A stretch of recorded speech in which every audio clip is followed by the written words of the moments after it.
When people talk about Hollywood's golden age, they usually speak of glamour.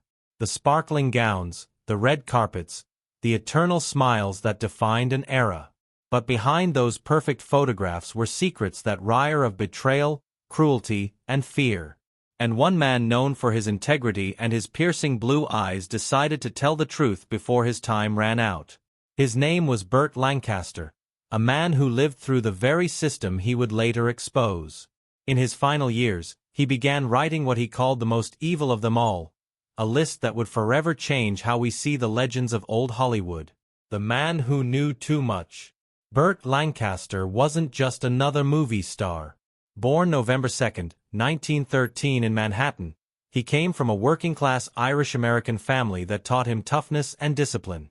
He grew up in East Harlem, a place that shaped his grit and independence.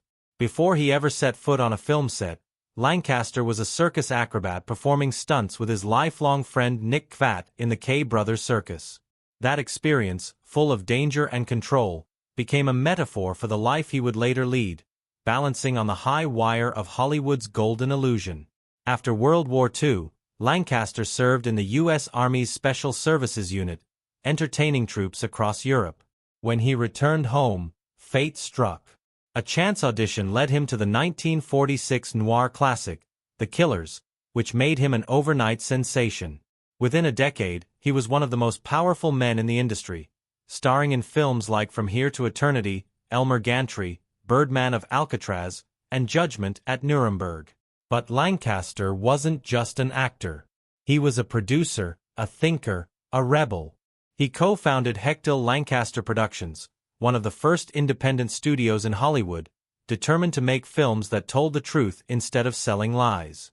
Off-screen, he was a vocal activist, marching with Martin Luther King Jr., opposing the Vietnam War, and publicly condemning McCarthy-era witch hunts.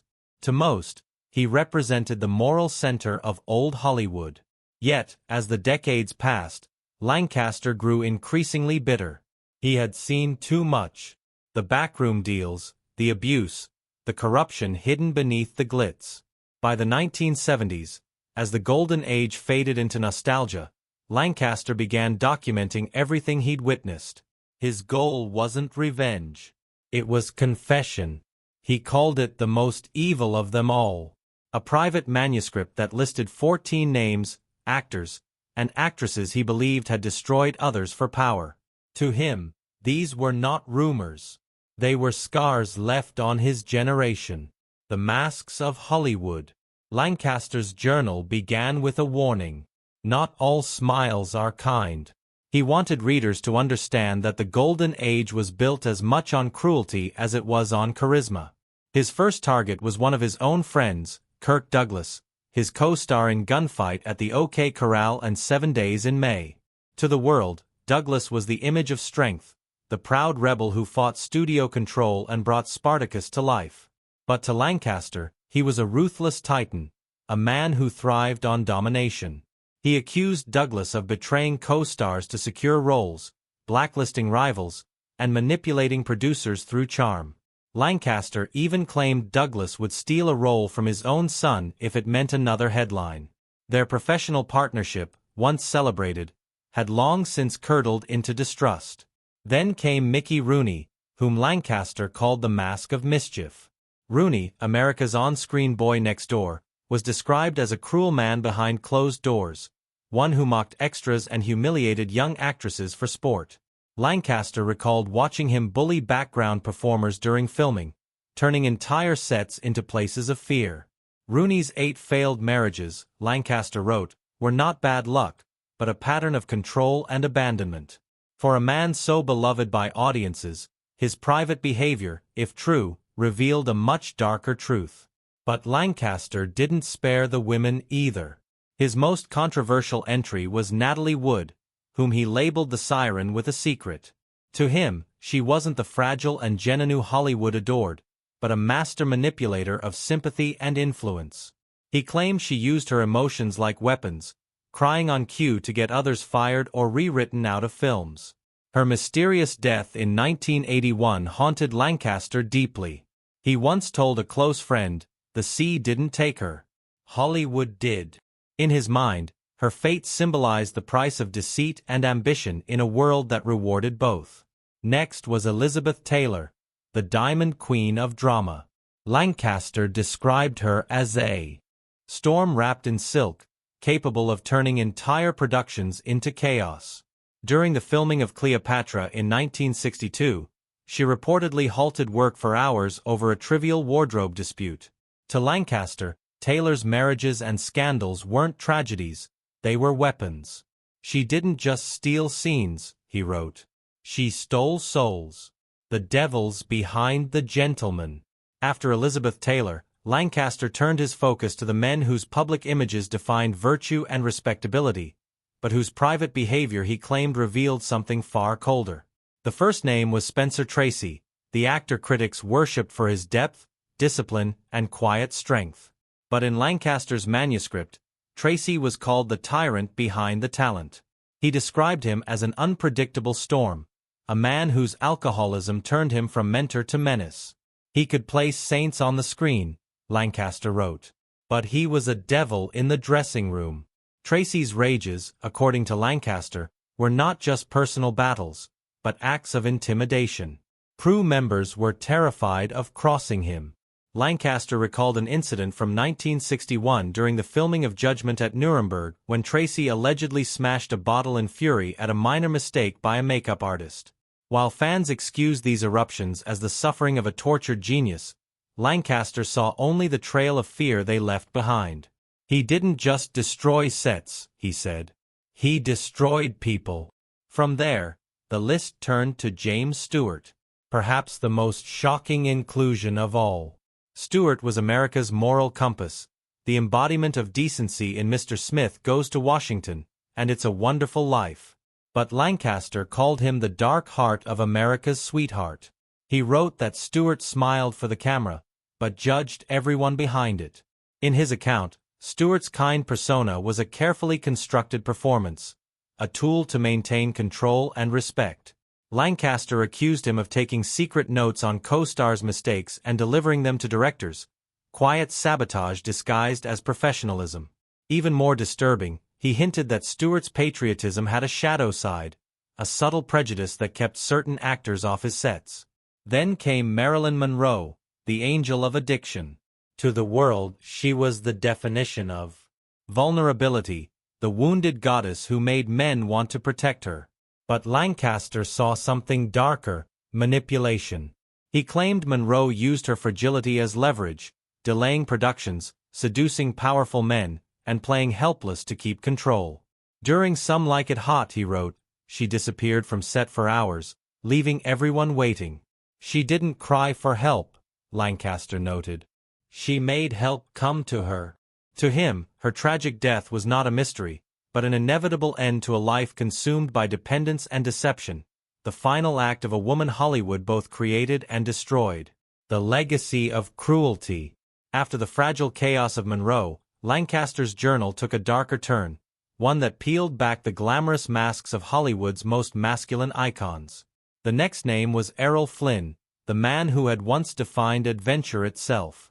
To the public, Flynn was the dashing rogue of the adventures of Robin Hood and Captain Blood, a symbol of charisma and freedom.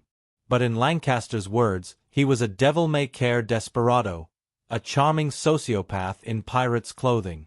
Lancaster described the parties Flynn hosted as dens of indulgence, places where violence, exploitation, and fear blurred together. He wrote that Flynn lived as if no one else existed, his charm a weapon that lured people close only to leave them broken. Flynn's string of arrests, his whispered scandals, and his constant escapes from justice became, to Lancaster, proof that power in Hollywood could protect even the worst kind of behavior. He called him a man without consequence, someone who turned sin into spectacle and laughed while doing it. From Flynn, the story turned domestic and even more chilling. Lancaster wrote about Bing Crosby, calling him the king of cruelty. The gentle-voiced singer who serenaded millions with White Christmas was, in Lancaster's view, a man of ice. Behind the microphone, he was a tyrant of the home. Lancaster detailed how Crosby's children lived under constant fear, his discipline crossing into cruelty. He could sing a lullaby to the world, Lancaster wrote, and strike terror in his own house. Decades later, Crosby's eldest son, Gary Crosby, would confirm those rumors in his memoir, describing years of emotional and physical abuse. For Lancaster, that validation was proof of Hollywood's hypocrisy, that the men who sang about love were often strangers to it. But the horror didn't stop with Bing. Lancaster added Gary himself to the list, calling him the inheritor of darkness. Raised under the weight of fear, Gary grew into a man who repeated his father's sins. He didn't just carry the scars, Lancaster wrote. He carried the rage. His adult life was a storm of addiction, violence, and self-destruction, a living testament to what inherited cruelty could do. Lancaster saw Gary as a tragic symbol, proof that pain once planted never really dies. It grows roots and spreads from fathers to sons, from generation to generation. In his words, Hollywood didn't just make stars, it made monsters too, and sometimes they were born at home. The cold hearts of Hollywood. After exposing the brutal lineage of the Crosbys, Lancaster shifted his focus toward a different kind of cruelty, the quiet, invisible kind. He began with Henry Fonda, a man long regarded as the moral face of American cinema. To audiences, Fonda represented integrity, the noble father figure of The Grapes of Wrath and the righteous juror in 12 Angry Men. But Lancaster's description was chilling. He treated life like a courtroom, cold, judgmental, and silent. Lancaster saw Fonda's stillness not as calm, but as control. On set, he was known for discipline and composure. But at home, that same composure could turn to emotional ice. His children, Jane and Peter, grew up in the shadow of a man who was distant, unreachable, and impossible to please. He passed judgment with a glance, Lancaster wrote, and those who loved him most froze under it. Jane Fonda herself would later confirm much of this in interviews, saying that her father's love had to be earned, a sentiment that mirrored Lancaster's view exactly. To him, Fonda's stoicism was not virtue, it was emotional cruelty masquerading as dignity. But what disturbed Lancaster even more was Jane Fonda herself, the daughter who had inherited both her father's fire and his frost. In his notes, he called her the revolutionary with a ruthless streak. To him, Jane's activism, her public defiance, and her outspokenness came not from compassion but from control. She fought for causes, he wrote, but she also fought for dominance. Lancaster accused her of using her fame and political voice as weapons, turning every platform into a stage where she decided who was righteous and who was condemned.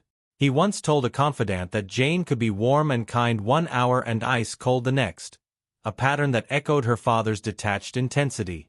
Next came Joan Crawford, one of the most feared names in Lancaster's entire list. He called her the Iron Matriarch.